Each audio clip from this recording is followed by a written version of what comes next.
Coming up, is it possible the district attorney's office is going to the dogs? And rolling through Tulsa's underground. This and more on Perspectives.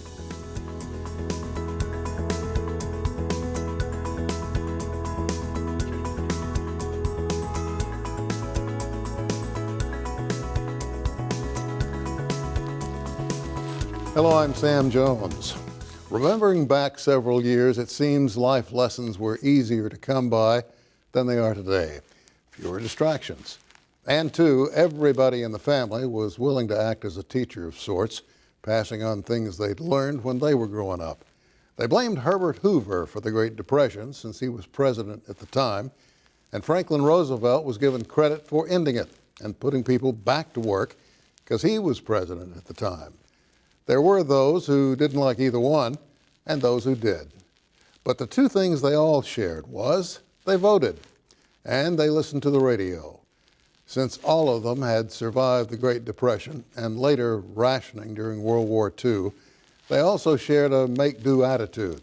Now, my grandparents on both sides had gardens and chickens, which provided fresh produce and eggs all the time, and fried chicken on Sundays. My granddaddy on my mom's side was a truck driver with a green thumb. He taught me how to plant produce, some of which my grandmother would can, and the rest would wind up on the dinner table. He also taught me how to use a hammer, a saw, and various tools in his tool chest. My granddad on my dad's side reinforced all of that. He and my grandma had a small mom-and-pop grocery store. He taught me to cut meat early and how to make change by rolling dice on top of a wooden butcher's block. Most folks today don't know how to do that, since today's cash registers tell you how much change to give back. They also taught me other things. For example, if you work for somebody, give them an honest day's work for the pay you get. Now, I was listening to the news the other day, and a politician was babbling about all the work he does for the folks back home. In other words, the voters that gave him the job. I couldn't help but wonder where he got his life lessons. I wondered if anybody taught him to use a hammer or a saw, or to make change on a butcher block, or to plant onions. About the only thing he could hammer was his message about how hard he works for the voters.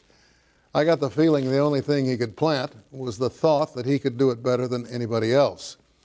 I got the feeling he was headed for a crop failure and didn't have the sense to know it. Apparently, the voters didn't either because they'd voted for him before. And that's my perspective. Still to come, canine help in the district attorney's office right after this.